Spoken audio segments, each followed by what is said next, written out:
Matatandaang si Atty. Virgilio Garcia naghain ng disqualification case laban sa mga Tulfo na kinabibilangan ni Erwin Tulfo, Ben Tulfo, Wanda Tulfo Teo at dalawa pa nilang kamag-anak. Sir Erwin at Ben ay parehong tumatakbo sa pagkasenador habang si Wanda naman ang first nominee ng Turismo Party List.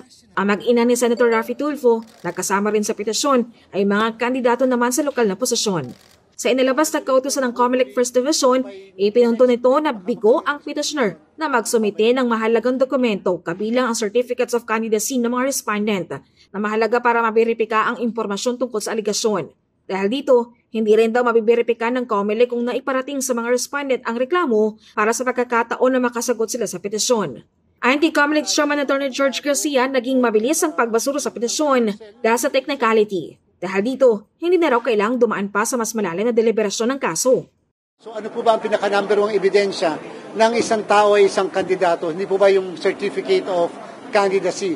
Kaya po sa lahat ng petition to disqualify at petition to deny due course or cancel candidacy, alam po ng lahat ng abogado yan na number 1 na attachment dyan ay ang COC nung mismong pinapadisqualify ng mga kandidato.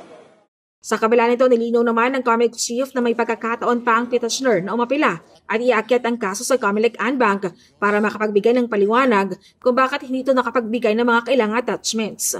Option din ng petitioner na i-refile nilang ang petisyon. Dapat mapag-aralan ng mga abogado o yung ng counsel ng petitioner kung ano ang pinakamaganda nilang option.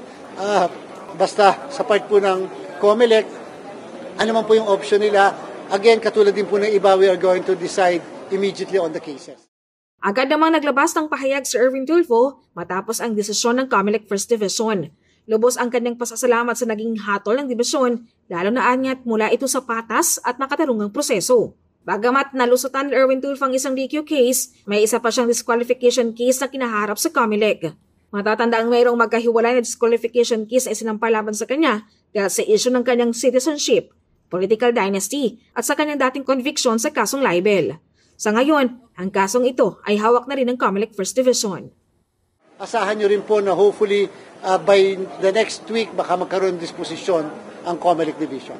Talagang technicality yung naging ground ng dismissal sapagkat yung mga dapat na hinahanap na attachment na kung saan mag-a-acquire ng jurisdiction ng COMELEC ay hindi na i-attach.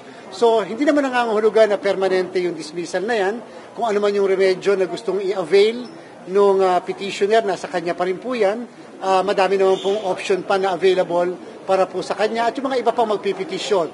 So again, sana naman po yung mga magpapile sa COMELEC lang na mga petisyon, sana lang laging sisiguraduhin na tama yung akusasyon, aligasyon, ground, at saka siyempre yung mga hinihingi na requirement ng filing fee at saka yung mga attachment. Kasi otherwise po, madidismiss ang petition on technicality at hindi na po makakadako sa pagdidesisyon sa merits. Ganun po talaga ang proseso sa lahat ng korte, sa lahat ng quasi-judicial body na nagdidesisyon sa mga ganitong klaseng kaso.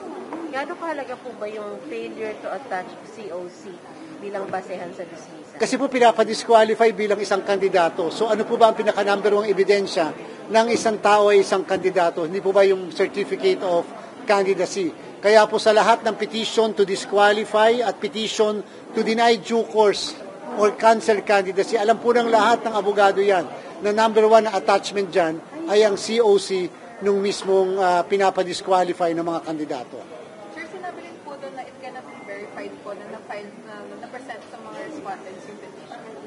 Para pong hindi malaman kasi kung nabigyan ng sufficient notice yung mga respondent. Notice po kasi is one way pa rin by which the COMELEC can acquire jurisdiction over the person.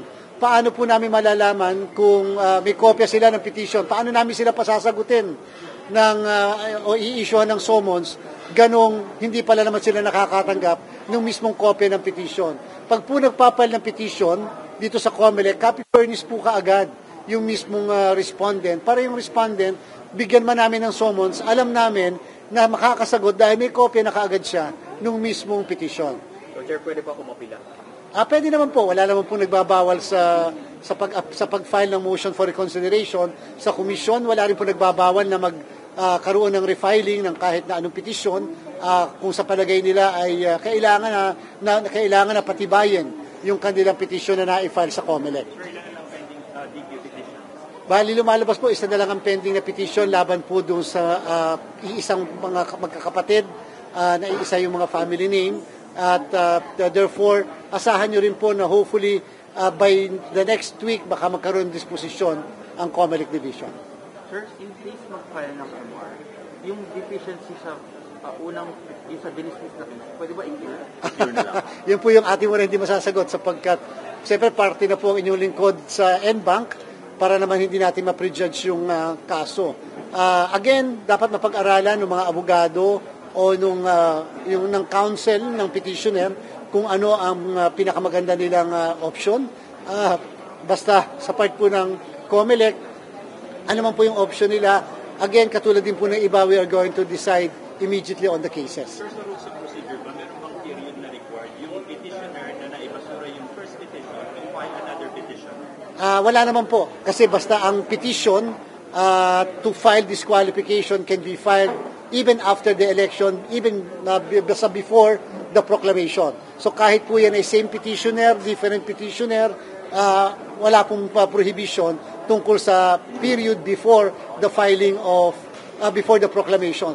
Kaya lang, alam nyo kasi, kapag ang naging desisyon ay on the merits, siyempre po magiging res judicata yon sa part ng COMELEC. Ano ibig sabihin ng res judicata? Settled na ng COMELEC. So bakit ka magpapail na muli ng parehas na petisyon? Subalit ko ang disposisyon naman ng COMELEC ay hindi nakabase sa merits, nakabase sa ibang issue ng technicality, pero pwede po kami magdesisyon tungkol sa bagay na yan. For the record po, sino po mag-handle ng MR kapag favorable? Ang Commission NBank po ang mag-handle ng motion for reconsideration, yung kabuuan ng Commission NBank. Yung pong nag-no part na sa division, sabi po ng Supreme Court sa Estrella versus COMELEC, pag nag-no part ka na sa division, hindi ka na pwede mag-participate sa Commission NBank. Sir, sorry. For the record lang, bakit hindi na po discuss ang merits?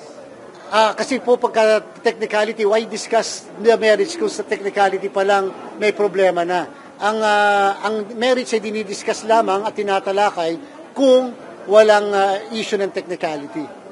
Pero siguro, Both parties support the decision.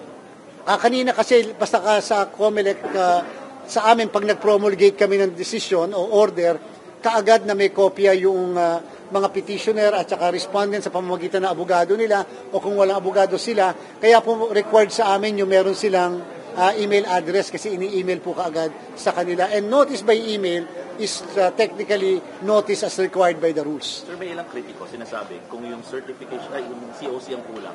Eh, nasa COMELEC na rin naman daw yun eh. Bakit daw hindi na lang pwede bang may copy na rin naman daw kayo? Tama po yun, pero napakadali rin po sana sa petitioner na kumuha ng mga certified true copy. Kasi nga po we cannot always assume and presume. Madali pong sabihin niyan kung kilala yung tao. Tama po yan. Eh paano kung hindi kilala yung tao? Hindi naman ganun kasikat. Ibig sabihin po, ipipresume namin na siya ay kandidato na kaagad. So, again, nasa kanila po yun kung paano ipapaliwanag yung defect na yon na pwede naman pala ma-cure. Ako po kung lawyer ako, mukhang alam ko kung ano sasagot ko doon sa katanungan na dapat hindi na-dismiss yung case dahil sa kawalan ng certificate of candidacy. Meron po kasi dapat silang maayos lang na paliwanag. At yan po magagawa lang nila kung merong remedyo silang ma-avail after nito. Kung hingi po sa inyo, ano po assurance na ibibigyan yung COC? At 100% po mabibigay namin yung certificate of candidacy. Wala naman po tayong problema po doon. Sabi ko nga po sa inyo, may tawag po sa tayo dyan, there are so many ways of skinning a cat. Siguro po nagkulang lang sa tamang paliwanag doon sa petisyon. Yun po ay nakukuha sa tamang pagpapaliwanag lang kung bakit hindi na i-produce, kung bakit hindi umabot yung mismong attachment na yon. Sir, mabilis ba o mabagal yung paglalabas ng decision considering Fed lang siya na-file? Actually po, pagka technicality, mabilis po talaga yan. Technicality po eh. Kasi sa level pa lang ng clerk of court namin, may assessment na. Ang medyo magiging hindi po mabilis kapag ka-disposition on the merits. Kasi usually po may patawag na hearing at pagkatapos may submission ng mga pleadings katulad po ng memorandum. Sure, paano po yung magiging process kapag po kunyari mag-MR sila? Ano po yung magiging next? Kung sakali po mag-motion for reconsideration, yan po kaagad na pagka tama yung motion for reconsideration, sufficient siya inform, proper payment ng filing fee, elevate po yan ang division sa COMELEC NBank, at ang NBank naman ay mag-a-assume ng jurisdiction. Either magre-require yan ng comment doon sa mismong respondent, o pwede kami magpatawag ng hearing, o mismo submitted na siya for resolution. Nasa NBank po ang option kung ano ang tamang disposisyon. Bali yung MR po, ipafile sa division pa rin. Sa division po pinafile yon. Yes po, tama po yon. Ay, Apo. Regardless kung kilalaman yung respondent doon sa disqualification petition, same process ang dadaanan.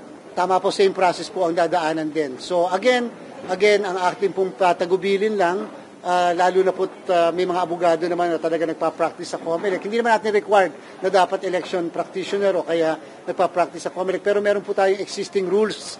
Makikibasa po muna yung existing rules ng COMELEC sapagkat although hindi namin gusto magpaka-stricto, pero pagka po kasi basic yung requirement, ay hindi po namin pwedeng i-set aside yung mga basic requirements ng rules natin.